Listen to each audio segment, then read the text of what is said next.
আসসালামু আলাইকুম। দ্বিতীয় টেস্টে বাংলাদেশের একাদশে কিরকম পরিবর্তন চান বা বাংলাদেশের একাদশটা ঠিক কিরকম হতে পারে? আপনারা আমাদের কাছ থেকে এই খবরটা বারবার জানতে চেয়েছেন। দেখুন, বাংলাদেশ প্রথম টেস্টটাতে অসাধারণভাবে জিতেছে। সে অসাধারণভাবে জেতার কারণেই কিন্তু বাংলাদেশ ক্রিকেটটাকে নিয়ে বিশেষ করে সারা বিশ্বে কিন্তু আলোচনা বইছে। যে ভারত বাংলাদেশকে দেখতে পারে না, সে ভারতের সাবেক তারকা রবিচন্দ্রন আশ্বিনও কিন্তু বাংলাদেশকে নিয়ে কথা বলেছে। আকাশ চোপড়া বাংলাদেশকে নিয়ে কথা বলেছে। বাংলাদেশের দ্বিতীয় টেস্ট ম্যাচের একাদশটা ঠিক কিরকম হবে এই বিষয়গুলো নিয়ে কিন্তু তারা আলোচনা করছে। বাংলাদেশ যখন পারফর্ম করে তখন কিন্তু এই ক্ষুদ্রতম এই দেশটাকে নিয়ে সবাই আলোচনা করে। বাংলাদেশ এই ম্যাচটাতে যে পারফরমেন্স করবে সেটা আপনাদের সবাইকে চোখে আঙ্গুল দিয়ে দেখিয়ে দেবে বাংলাদেশ কি করতে পারে। দেখুন, বাংলাদেশের দ্বিতীয় টেস্টের একাদশটা ঠিক কিরকম হতে পারে, এখানে কিন্তু একটা প্রশ্ন আছে। বাংলাদেশের দ্বিতীয় টেস্টের একাদশের ওপেনিং ডিপার্টমেন্টটা ঠিক কিরকম হবে। দেখুন, ওপেনিং ডিপার্টমেন্টে বাংলাদেশের হেড কোচ কখনোই চাইছে না, মানে কোনোভাবে চাইছে না যে আসলে উইনিং কম্বিনেশনটা চেঞ্জ হোক। কিন্তু যদি এখানে কথা বলতে হয় তাহলে কিন্তু অবশ্যই উইনিং কম্বিনেশনটা চেঞ্জ করতে বাধ্য হচ্ছেন হেড কোচ। দেখুন, এখানে বাংলাদেশের যে বর্তমান পরিবর্তনটা দরকার সেটা হচ্ছে দুইটা।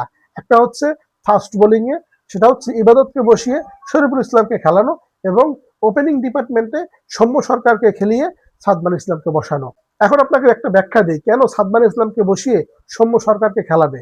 দেখুন, বাংলাদেশের ৩ জন পেস বোলার রয়েছে, তো সেখানে যদি সৌম্য সরকারকে খেলায় তাহলে কিন্তু একজন ফাস্ট বোলার বাড়তি থাকে। আর এই বিষয়টা নিয়ে কিন্তু আমার মাথায় খেলতেছে যে যদি সৌম্য সরকারকে খেলায় তাহলে একটা বাংলাদেশ ফাস্ট বোলার পাচ্ছে, মানে মিডিয়াম ফাস্ট বোলার হলেও কিন্তু সৌম্য সরকার কিন্তু ২, ৪, ৫, ১০ ওভার কিন্তু করে দিতে পারবেন। তাহলে কিন্তু বাংলাদেশ এই জায়গাটায় কিন্তু একটা অ্যাডভান্টেজ পাবে। এ কারণে বলছি সৌম্য সরকারকে খেলিয়ে সাদমান ইসলামকে বসাতে হবে এবং ইবাদতকে বসিয়ে শরীফুল ইসলামকে খেলাতে হবে। এবার যদি আমি বলি বাংলাদেশের পুরো একাদশটা ঠিক কিরকম, আপনারা জানেন, তারপর আমি বলে দিচ্ছি।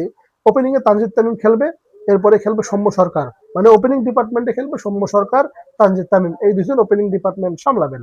৩ নম্বরে মমিনুল, ৪ নম্বরে ক্যাপ্টেন শান্ত, ৫ নম্বরে খেলবে হচ্ছে মুশফিকুর রহিম, ৬ নম্বরে হলো লিটন কুমার দাস উইকেট কিপার, ৭ নম্বরে খেলবে মেহেদী হাসান মিরাজ, ৮ নম্বরে খেলবে তাইজুল, ৯ নম্বরে খেলবে হাসান মাহমুদ, ১০ নম্বরে হচ্ছে তাসকিন আহমেদ, ১১ নম্বরে শরীফুল ইসলাম। এটা আমাদের একটা পরীক্ষিত একটা একাদশ, মানে সহজ একটা একাদশ আমাদের জন্য। অস্ট্রেলিয়ার মাটিতে বাংলাদেশ ১৪০ বছর পরে এই রেকর্ডটা করেই বাংলাদেশ টিম আসবে, এটা আমার মনে প্রাণে বিশ্বাস। বাংলাদেশ অবশ্যই দ্বিতীয় টেস্টেও ভালো পারফরমেন্স করেই বাংলাদেশে আসবে। দ্বিতীয় টেস্টে অস্ট্রেলিয়া পাগলা কুত্তার মতো কিন্তু বাংলাদেশকে আক্রমণ করবে, কিন্তু বাংলাদেশের ছেলেরা এখন কিন্তু মাথাটা ঠান্ডা করতে শিখে গেছে। বাংলাদেশ এই ম্যাচটাতে মাথা ঠান্ডা করে খেলবে।